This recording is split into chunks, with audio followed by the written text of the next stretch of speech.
Welcome to the Scaling Japan podcast. You are listening to part 2 of the Finding a Co-Founder in Japan episode. You can listen to part 1, linked in the description.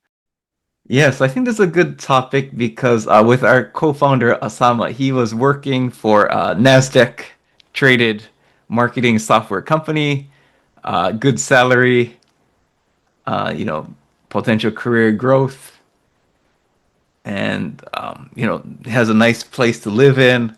But we're able to attract him to join our startup full time. And so I think just this experience would be pretty interesting for the listeners.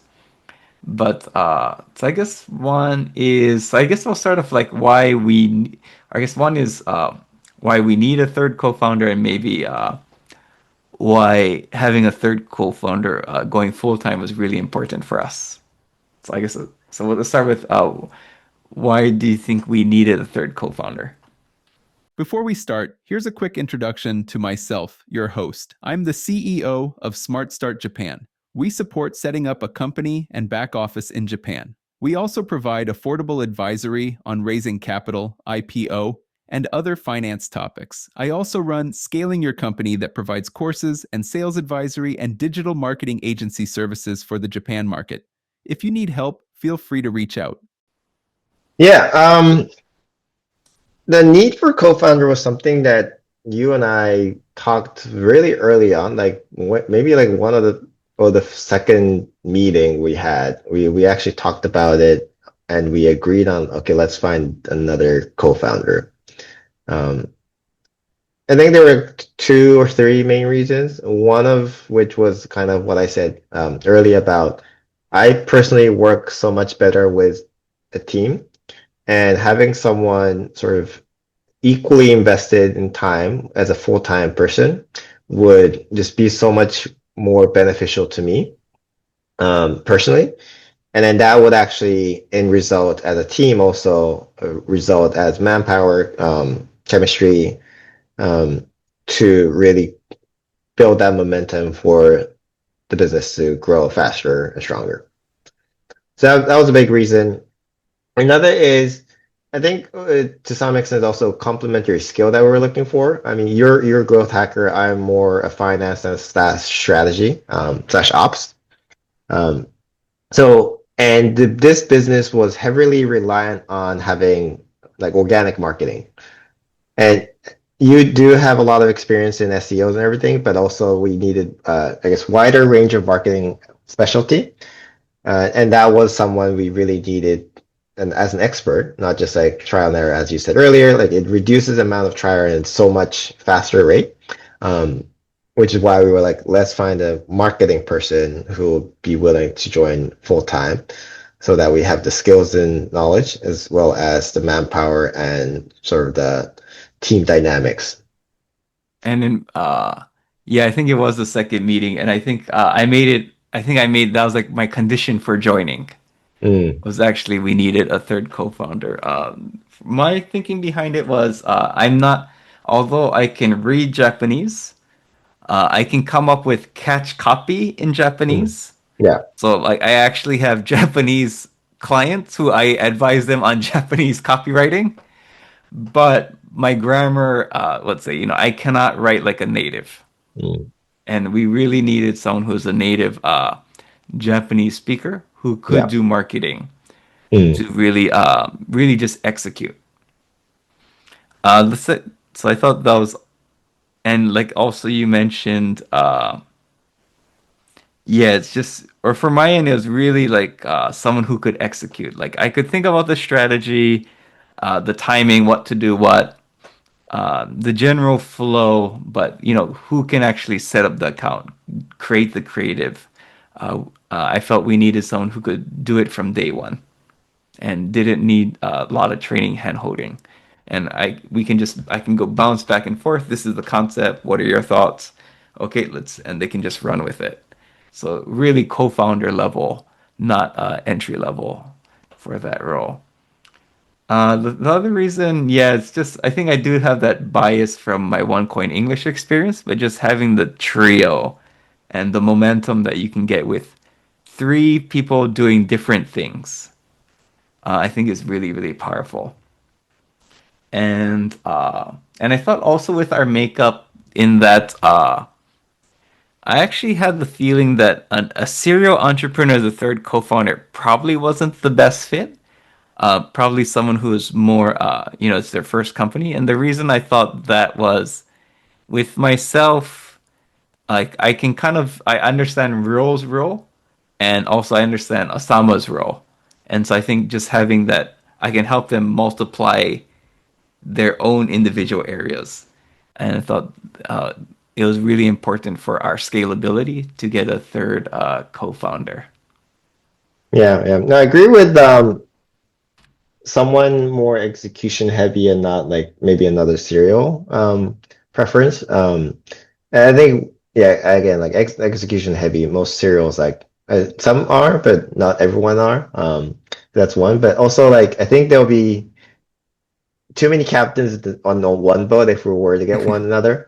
Because I come from strategy and like finance, so like kind of big picture direction stuff. And you also because you've been running like different companies, like you that's kind of come natural to you.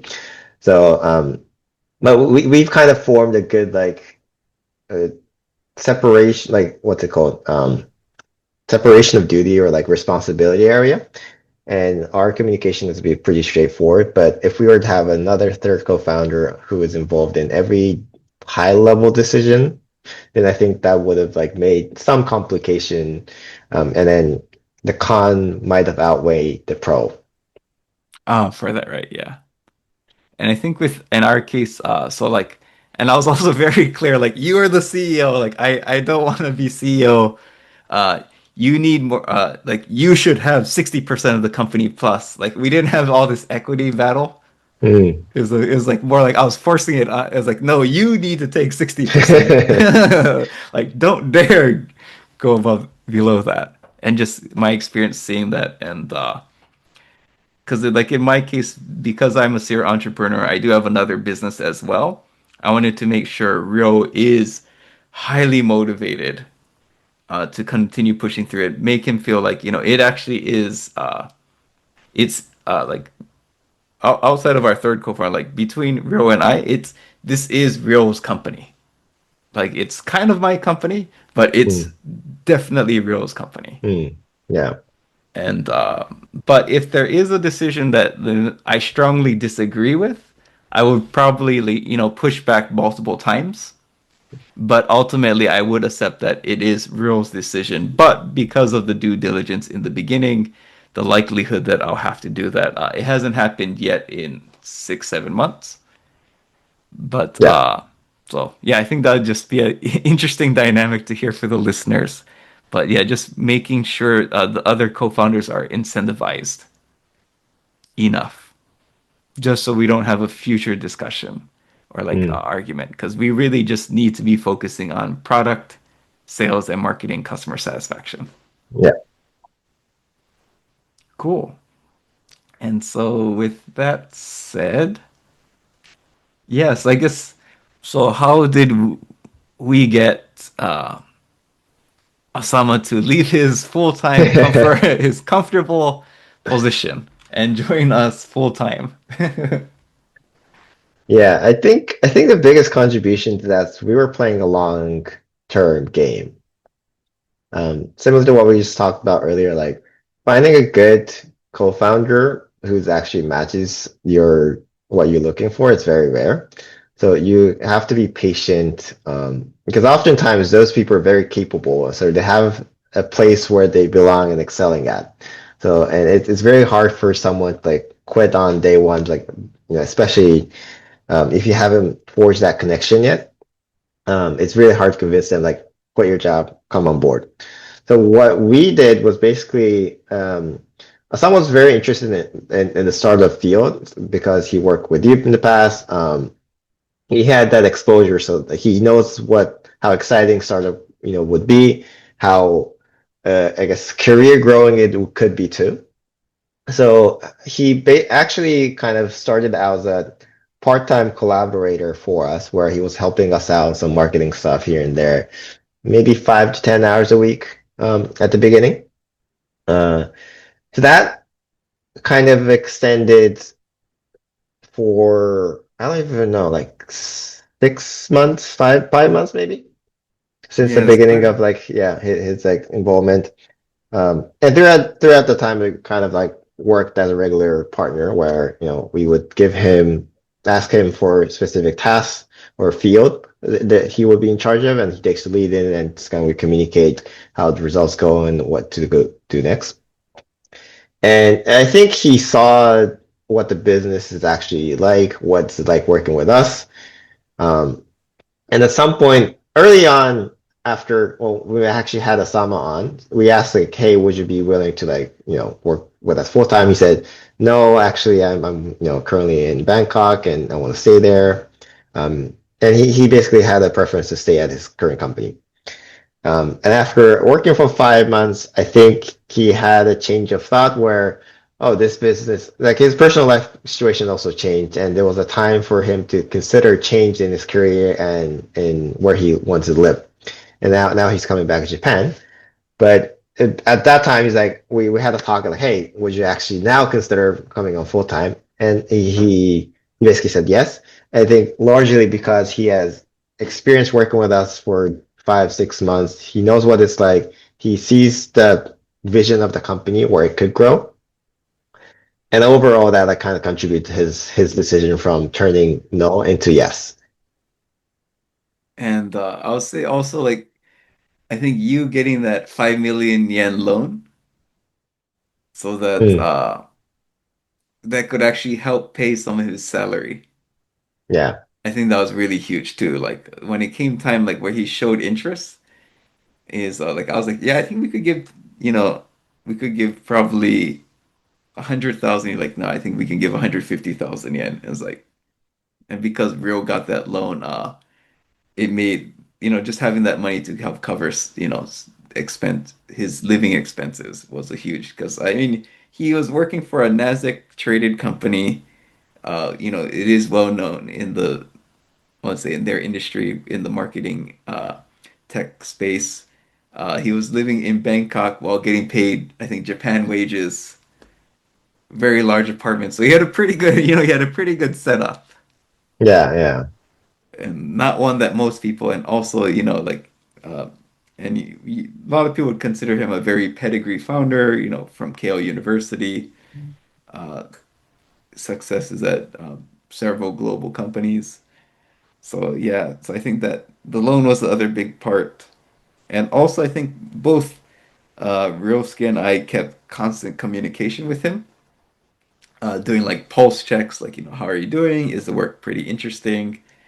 And so, yeah, Ryo came through with the loan, and actually after going through like, for us, both of us trying to find the third co-founder, and just how hard it is to find a co-founder, it's like, okay, we need to double down on Asama. And so that actually became, I think, one of my job descriptions. How can I flip them? And I think we did a great job of doing that together. So Yeah. I guess to summarize it, one is if you can get a government backed loan, what's it? You can offer some financial incentive, or what's it? Or rather than that, you can de-risk them losing money working in the business. Mm, Two, I guess working together and just having a good flow together. Three, kind of showing them the potential, like the traction, like things are always moving forward, and they can really see the potential of, if they do quit it. So like, to be honest, I think a big, in our case, getting the third co-founder to quit their full-time job, I think there's a lot of de-risking, to be honest, mm, yeah. combined with potential, or showing the potential with de-risking. Yeah, I can see that. Cool. And I guess I'll just share with one of my, I guess, failures for, I guess, for Launch Lab. What ultimately didn't work out is my co-founder at Launch Lab, he was person advisor at OneCoin English. So like I had a good record of him, like, he's an industry expert, and he can handle a lot of the Japan side. I just need to do the marketing. But what ultimately pretty much killed the business was he couldn't commit full time. and he had family and full-time work duties. And so like, when we had to like I had clients like I got this client, they're ready to go. He's like, can I talk to them next week? It's like, no. You need to be the phone on Saturday night talking to them. And that's why my partner for Smart Start Japan has worked out really well for us because like Saturday night, Sunday night, he'll jump on a call with a client. And like that's what I'll define as a co-founder. Like doing whatever it takes to get the business off. And so yeah, so I did make the right decision to switch from my partner at Launch Lab and rebranding as Smart Start Japan. Cool. Nice. And for this one, yes, I guess the next topic is like setting up the foundations for a strong partnership. But because yeah, I think one thing that stood out to you, Ro, compared to other people I've met in terms of like founding a company together. Because like with Launch Live, it's just like, oh yeah, I know you, man. It's let's do it together. We work together. Let's start it. And it ended up not working because of the full-time commitment. Right. But I thought you were more. What did uh, or it was. I thought you're much more thoughtful than a lot of companies I've worked with, a Mm, lot of founders I've worked with, and also, in myself in choosing, just like, like, hey, let's do this alignment checklist. mm. And so for me, that was, so I think one reason for a strong partnership was, so I wanted to share that. And for just the listeners as well, like real skills, like out of probably 40, 50 people I've spoken with, I would say probably top five thoughtfulness even though he wasn't a serial entrepreneur, just the thoughtfulness of finding the right co-founder that actually stood out to me. And like some of the questions, like the things we did, is like I was like, oh, that's so cute, Mm, because it like or it's just cute because like with serial entrepreneurs, we probably wouldn't talk about that, but yeah. So it was, I would say it's less of the process itself, real, but just you putting that thoughtfulness. For me, that stood out. mm. Like, if we had to make a big decision moving forward with the company, I was Yeah. like, okay, like, wow, this guy is someone who thinks seriously about uh, decisions that can have an exponential impact. Mm. And so, and I thought that was important for, let's say, it proved that let's say, you do have a strategy background. Yeah. Sometimes to a fault, but yeah. And yet, well, I mean and that's where I can come in and just say like, actually, we need to be more tactical. Yeah, yeah. And I think you and I balance each other out in that sense. It's and sometimes let's say how nonchalant I am is like I know can sometimes like from a strategy like what is the strategy? And it's like Mm. actually the strategy is we'll decide in 2 weeks. It's like let's not decide right now.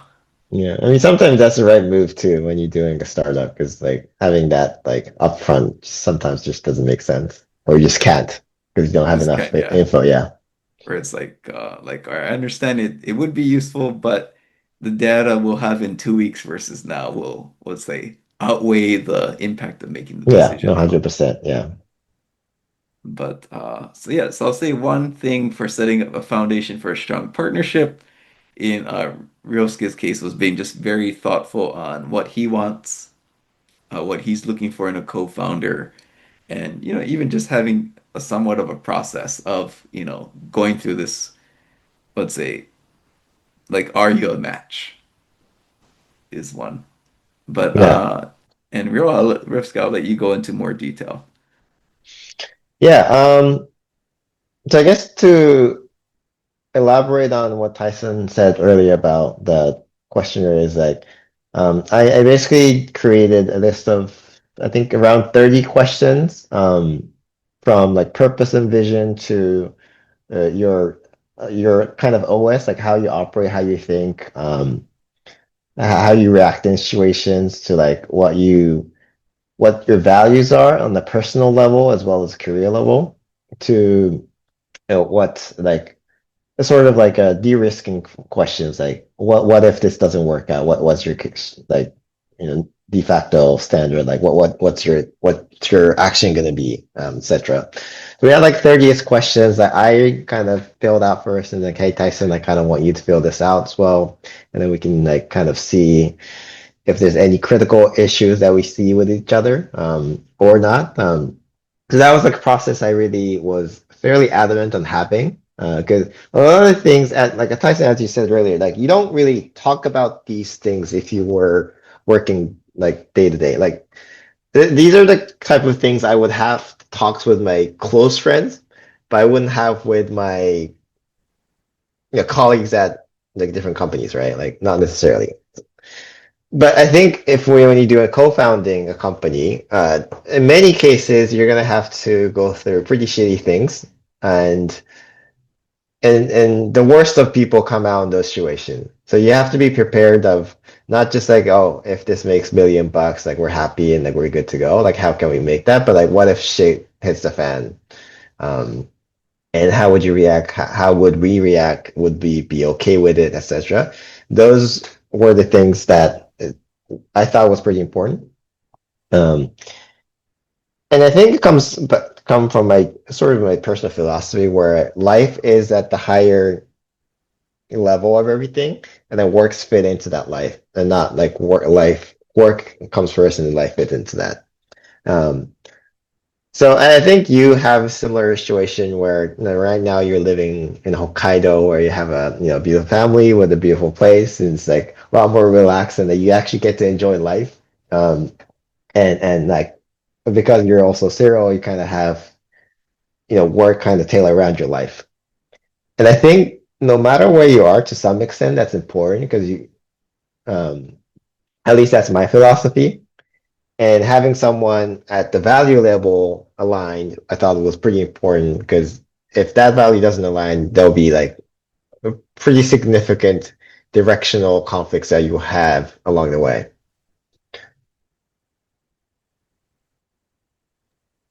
Yeah, I agree. Actually, I think this is a good one. Exit scenarios. Mm, Wait, could you tell us more about that? yeah. I think this was not in the questionnaire, but this was also something that we talked on the first or second meeting of exit, like expectation of scenario, where for me, I'm kind of, so I'm also interested in the career of entrepreneurship and serial entrepreneurship for that matter. And the reason for that is my interest shifts kind of frequently enough that I'm not sure, at least I haven't been able to hold one job for a decade. My longest job has been 3.5 years or something like that. And that's because I so far, at least from what I've been evaluated on, I'm very good at my job, and all of my jobs I've done. But I have very, I guess, a high curiosity level where my curiosity shifts from one topic to another. And if I were to do a typical VC-backed startup, that equates to at least a decade of dedication to one single issue. And I couldn't really see myself doing that. So my idea was that I want to be able to either exit or kind of move myself from as a primary person of that business within 3 to 5 years of timeline. So that was like the idea, and then kind of associated with that was exit. Okay, then like ideally, we would want to create this business, grow into a business where it's exitable in 3 to 5 years. And I had this like a sort of a rough calculation of like if it's revenue X and then profit ratio X, of X%, then typical valuation or multiples like this. So we'll probably exit around this exit, and then like X% of that will equate to this much for me and this much for you. Um, and so we had that like kind of rough calculation that I've did and shared with Tyson. Like we also really talked like if are you aligned with this? And that was also a big part that made sense, I think, for you too, because you're also a serial entrepreneur with like a couple of steady businesses, and this like AI market is more. I guess less steady in a sense that it's not like a recurring business, but it has a higher potential to grow. Which would kind of, from your, I guess, portfolio standpoint, like it just made sense for have stable, but like kind of more higher potential where it fits just kind of right in because the theme is still overlapping. And yeah, with one coin English, like I'm not sure if I'll have my exit. Yeah. So I was hoping with one coin English or AI market, I'll at least have one exit where by the time I'm 50. Mm, And let's say while I still have a bit of energy, travel the world. So nice, that nice. was one attractive, and that was also for me too. Like I don't want to be doing this in 5 years Mm, yeah. or more than five. Uh, yeah. I mean, like I think the business could still stand in 5 years. It's just like, Definitely. yeah, the personal preference wise as a career progression, I think I just prefer to move on to new things every 3 to 5 years. Same here. So yeah, uh, going for a hopefully we do solve the mission while hopefully get an acquisition. Yeah, that's Cool. a goal. Yeah, and so I think so I think this like discussing the exit scenarios, just being very clear. For me, one reason that was important is I didn't really want to have a future conversation on it. Like Mm, meaning like let's say like after 5 years or or meaning like I can promise 5 years, but let's say in 5 years maybe one coin has an exit and I would be kind of want to like commit a little bit less. I mm, think it would be easier to have that conversation rather than just having all of a sudden like hey, I want to do this other thing. mm. And so like our focus for these 3 to 5 years is really scale the business. Yeah, scale And it and make it systemized, basically not non-person dependent, so that it can run on its own. exactly. So let's say so we could go for being acquired, but we could also just have someone else to run the company for us after we build it Yeah, and provide us a nice semi-passive income. yeah, So yeah, I think that comes with the topic of setting expectations from the beginning, so mm, you don't have to discuss it or argue about it later on. yeah, yeah. I think the bigger the impact of a decision, earlier you should talk about it. Please elaborate. I mean, so the exit scenario to your life priority are basically needle moving decisions that would make or break like the I guess the co-founding, like the relationship, as well as the business itself, right? So those bigger the problem, like bigger the significance of the question is, you should probably ask up front because you don't want to find out 2 years in, like, oh, by the way, like now, say I don't know, I have a kid and I'm gonna quit because I have a kid, or like, if Exactly. that's your life priority, that's amazing. You should totally go for it. But if you're not upfront about it, and you kind of what bamboozle with that new information that's so significant, and then that's It just is not gonna be. bamboozled. Yeah, you Yeah, totally are bamboozling your yeah. co-founder. Yeah, that's not the relationship you want to have, at some point where, and it's okay to shift, right? But or just be upfront and be clear about it. Otherwise, it's not going to be happy ending. Yeah, because it's kind of like, let's say you let's say we're making this company with this promise. Yeah. And like let's say and like if you say like I can't work because I have to take care of my kid, I think there's your co-founders can accept it to a little bit, but they're actually your team members. Like if you're like on a NBA sports team, you can't tell Mm, your coach like, "Oh, I have to watch my kid." They're like, "No, this is the big yeah. leagues." Yeah. I Like mean, yeah, I think it's, yeah, to the extent of it, right? It's this is your personal and family and situation changes, and it's important that you accommodate to it, but it just shouldn't be a complete surprise where it's needle moving for the co-founder, their relationship as well as the business. And a co-founder relationship is more than a colleague, co-worker Mm, relationship because it is your blood, sweat, tears, money. yeah, It's your life, like time that you will never get back. yeah, And so it's yeah, it's much, much, much deeper. Like you can't even compare. yeah. I mean, Yeah, yeah, to some extent, yeah, like your at least the business is heavily dependent on your co-founder, like whether that person delivers on what we promised to deliver. and so yeah, it's kind of, and I think so. That's one example of like setting expectations. I think our case, I think it ended up being maybe like 70% accurate, like the workload and responsibilities. Like Yeah, talking about that at the beginning. Like I think in the beginning, like you probably would have met like how many demos you're doing now. yeah, That definitely wasn't in the yeah, that wasn't written down, but yeah, it's I guess it's not far from it like expectation either, right? Whatever has to happen will happen kind of vibe.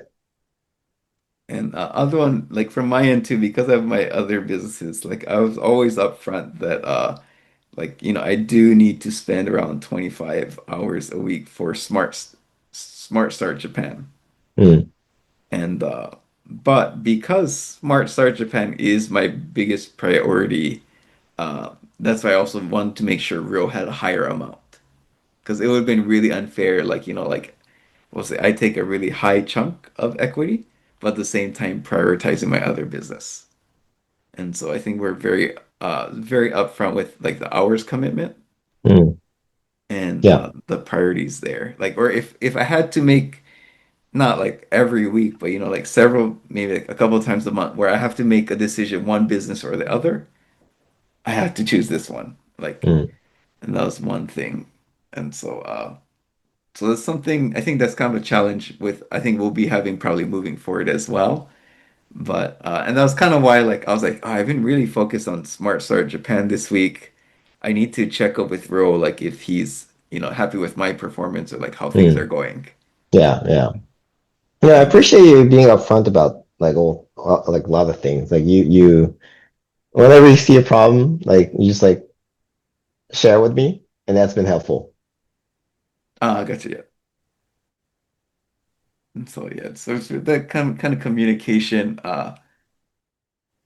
and it Yeah. is and so I guess just partially feeling like it's just that reminder is like, ah yeah, no, I need to recalibrate with Ro. Yeah. Cool. And Yeah. I think one of for maybe like communication styles that worked. Mm. Do you Yeah, want no, to add to definitely. that? Like your communication style of saying as you see it is at least to me preferred way of communication than like sugarcoating, going around like sticking around the bushes and etc. I appreciate like straight to the point, like blunt communication that just like gets rid of all the fuzziness around like what's the actual issue. So I actually appreciate, and I think there's like I do the same thing, and I think that's also your preferred language, and that's kind of been a good sort of match in communication style. And I think one thing I've had to do is because, like I guess Smart Start Japan is my main priority. Because it's my main priority, I also have a responsibility to make sure that I'm not bottlenecking, Mm, yourself. Meaning yeah. like because I was clear, like, I think it's natural for you to maybe, like let's say enlio or maybe hold things back Mm, because we've discussed like oh this is my main focus so because of that I think it actually is my responsibility to follow up and say like how are you feeling how mm, with my performance uh is there anything you want to say to me that you haven't said because maybe I haven't been as responsive as before mm, yeah. so that's I'm just saying that more for the listeners like I actually most people wouldn't think it's their responsibility they'll be like Mm, well Real's the CEO. yeah. So, it's his responsibility. But actually, I think it's because I've set this limit, it actually is the burden of responsibility is now on me. Mm, Would be more, I think it's more constructive. Yeah, yeah, definitely. And one thing I think that helped us a lot too was I think just writing things down rather than just Yeah. having purely discussions. And that's a mistake I've made with some other businesses Mm, is just yeah needs much more needs to be on paper. yeah, yeah. We do a lot of off-sync communication. I mean, partially because you're in Hokkaido, I'm in Tokyo, Sam is in Bangkok. Sam has time difference and he's still working full time at his job, and you have two other things. I have a project that I still work on. So like we all communicate a lot in Slack and Notion. It's to some extent like over communication because we are not like in the same office like all the time or anything. Like we haven't been.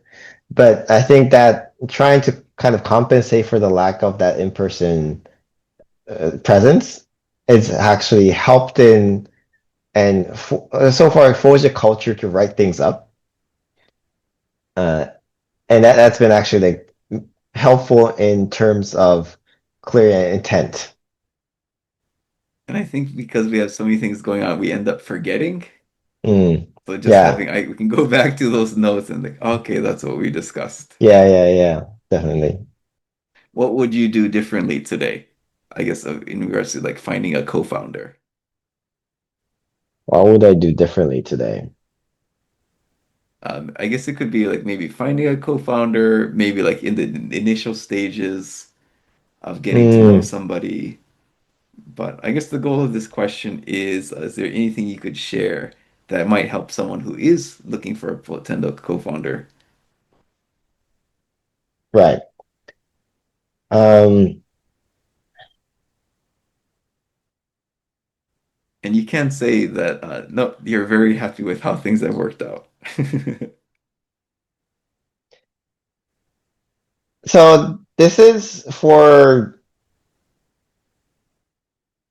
practicality wise, I don't know, but the things I would probably do differently is that if I can go back in time, I would start. This is kind of contradictory, but I'll start looking for co-founders even before I need one. What I mean by that is, so the best case scenario is your personal network, as I said earlier, where you can find your co-founder. And oftentimes when you like from the moment you start looking, those are like, already not your existing network. Those are new network, right? Um, there's also, I think it was Y Combinator, Sam Altman, who was saying this, like, if you don't have a co-founder right now, and if you can't really find one right now, just go join a really growing startup where like a lot of talented people hang out and work. And then you like inevitably grow a huge network of really good people. And then that would also expand your network from like, friend to friend to friend to friend. And then at some point, you'll just have enough network where you can actually ask people who's in your network and ask if they want to do something together.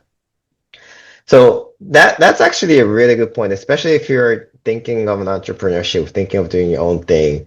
It's like go hang out, regard like without the immediate expectation of reward of like finding this person, give me answer yes or no. Just be friends, be communicative, do like make connections, and maybe work on a project here and there if you can.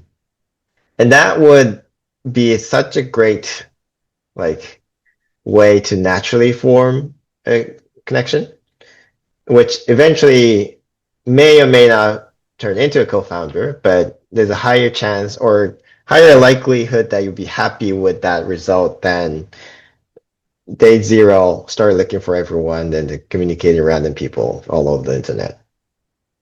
I think that's really great advice. To be honest, a lot of, I would say probably 75% of the people I meet, I think they actually should do what you suggested. Rather than trying to create a company now, they should Mm, actually join a fast-growing startup and get a bit more experience, get a bit of their network. And so I do see a lot of people waste like a year or maybe a year and a half, sometimes 2 years, trying to build something where I think mm, they're not ready. mm, And I guess it's tricky for me because if someone's asking me for free advice, I normally don't say that. Like Mm, you shouldn't do entrepreneurship. mm, The main reason is I don't want to create enemies or like, and some person might say like later, like, yeah, you told me you didn't believe in me. So yeah. for just free advice, I don't want to take that level of responsibility. Mm, But for my paid advisory, I have told a lot of people like, or I sometimes get people who pay me. They haven't started their idea, but they want to talk with me before they start a company. mm, And we just have like, like 4 to 6 chats and they pay me hourly. And in several cases, I've just told them that, like what you said, like, I don't think you're ready for entrepreneurship. Like, you mm, don't have enough characteristics that are attractive mm. for a co-founder. And I think you're probably going to waste 1 to 2 years. So, and let's say, and probably not get, you'll get some things out of it, but go join a fast growing startup who has, they have money. They're going to waste a lot of money on experimentation, but you're going to learn at their expense. Yeah. And so, I think, to be honest, I actually think that's kind of like the best advice. Like, if I had to say from the beginning, what would I do differently? At the beginning of this session, I would say this is actually the best advice. You should Yeah. probably not create a startup. Don't get, there's a lot of hype. It's actually go join a startup first Mm, and get mentored, level up. yeah. Cool. Any other final reflections?